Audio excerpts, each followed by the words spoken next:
The current hours in February, according to the St John's website, for ambulance ramping hours is 4,371. So we reckon today, sometime today, another 7 hours, that will pass the previous record, which was 2022. This is for the month of February. Feb 2024 was 8,238. Feb 2023 was 3,930.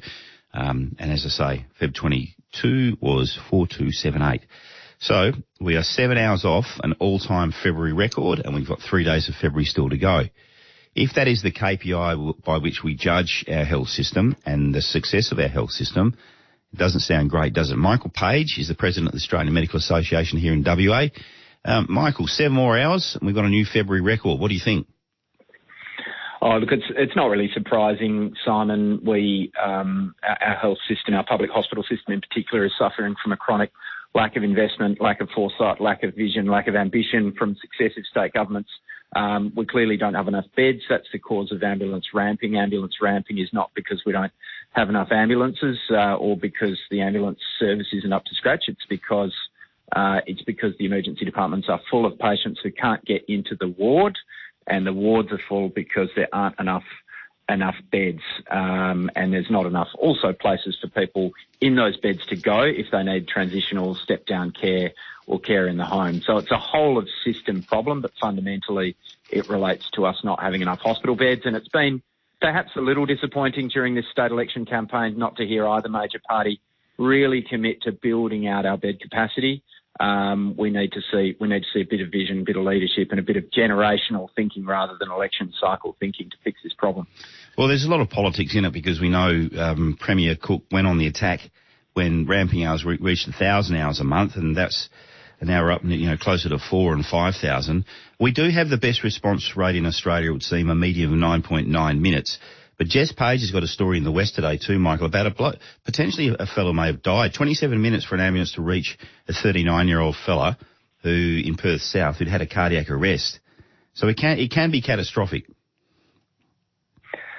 Look, that's the case, Simon. It can be catastrophic. I mean, of course, I can't comment on this individual case. I don't know the details, and it's subject to investigation. But I mean, all I can really say is that my deepest sympathies go out to the family. I mean, 39 is too young, and what a terrible way to go. So I guess we'll find out what the investigation shows in time. But I suppose there's no doubt that delays in ambulances being able to attend these sort of high acuity things like a cardiac arrest are of course going to lead to poorer outcomes. There's countries in the world that don't blink at this sort of stuff, but that's not us.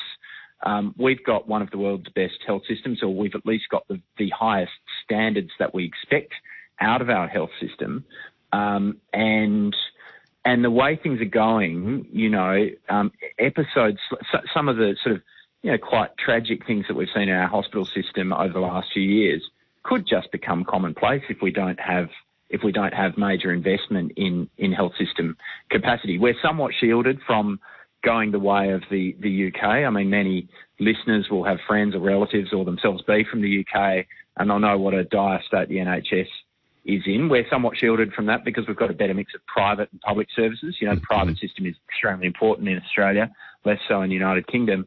But that could be the way the public system goes here if we don't invest, and tragic things happen on a daily basis in the UK, and they go basically unreported because they're business as usual, and I wouldn't like to see that for us. Yeah.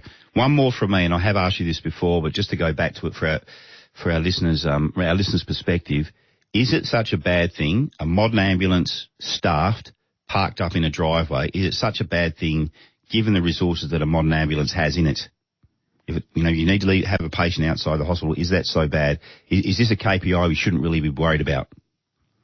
Look, it's a good question. Of course, I mean, patients sitting in an ambulance outside an ED with the highly trained paramedics and with the equipment that they've got in there should be considered to be in good hands, in capable hands while they're waiting for a bed in the ED. But of course, that's an ambulance off the road, isn't it? And that's what leads to these shortages of ambulances and a crew. It's an ambulance off the road. It's a crew of paramedics off the road, unable to attend to other people. So we shouldn't accept ramped ambulances as being part of our bed capacity for our hospitals. That's just not. That's a system that's failing. Okay. Thank you, Michael. Thanks for your time as always.